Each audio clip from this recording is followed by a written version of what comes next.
Soy Fernando Cortés, consejero académico del Coneval desde el año 2006. Los invito a examinar, a estudiar y a profundizar en la medición multidimensional de la pobreza.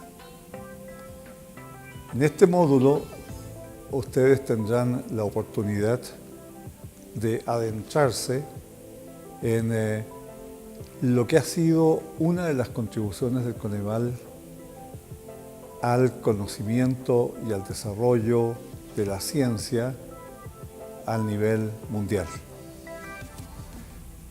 Esta medición estuvo regulada por la Ley General de Desarrollo Social, donde se distingue dos dimensiones.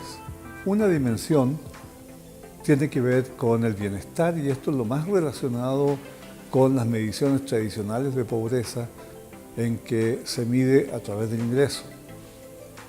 Pero hay otra dimensión que es la de las carencias, que está muy relacionada con los derechos sociales. Al ser dos dimensiones distintas, una de carácter económico y la otra de carácter legal, de carácter jurídico, la medición no se puede resumir en una sola dimensión. Es necesario distinguir la dimensión del bienestar de la dimensión de los derechos. En la dimensión del bienestar no hay innovaciones mayores, puesto que se sigue la tradición de comparar el ingreso de las personas con una línea de bienestar o una línea de bienestar mínimo, en realidad una línea de pobreza monetaria y una línea de pobreza extrema o alimentaria monetaria. La mayor novedad está en cómo se trata el tema del acceso a los derechos. Según la ley, los derechos son el derecho a la alimentación, a la salud, a la seguridad social, a la vivienda, a los servicios de la vivienda y el derecho a la alimentación.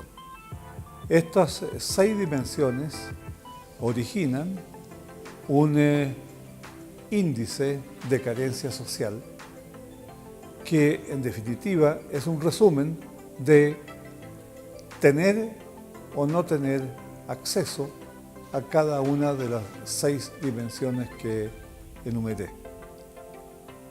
Al representar en un plano de coordenadas cartesianas, donde en el eje de las abscisas o el eje X tenemos el índice de carencias, es decir, cuántas carencias de las 6 tiene cada persona, y en el eje de las Y o de las ordenadas tener la información de si el ingreso sirve para comprar todos los bienes y servicios de la canasta completa o de la canasta alimentaria, define un espacio.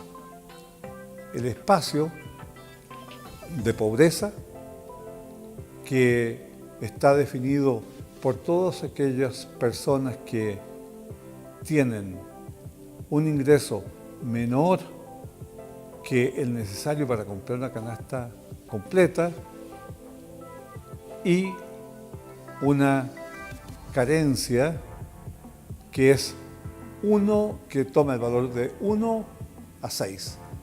Y esto define a los pobres, o sea, se define por la intersección, por dos criterios: no tener dinero suficiente para comprar todo lo que es necesario para la vida cotidiana, por una parte, y presentar una o más carencias en el plano de los derechos.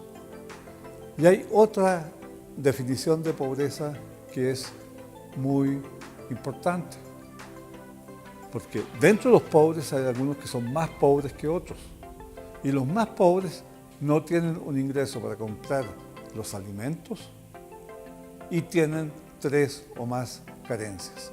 Entonces, este subconjunto de los pobres extremos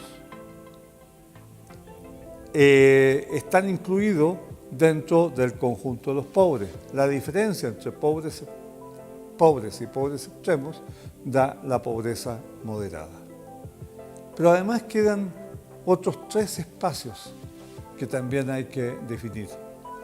Uno es el de aquellas personas que tienen un ingreso suficiente para comprar la canasta completa, pero tienen carencias.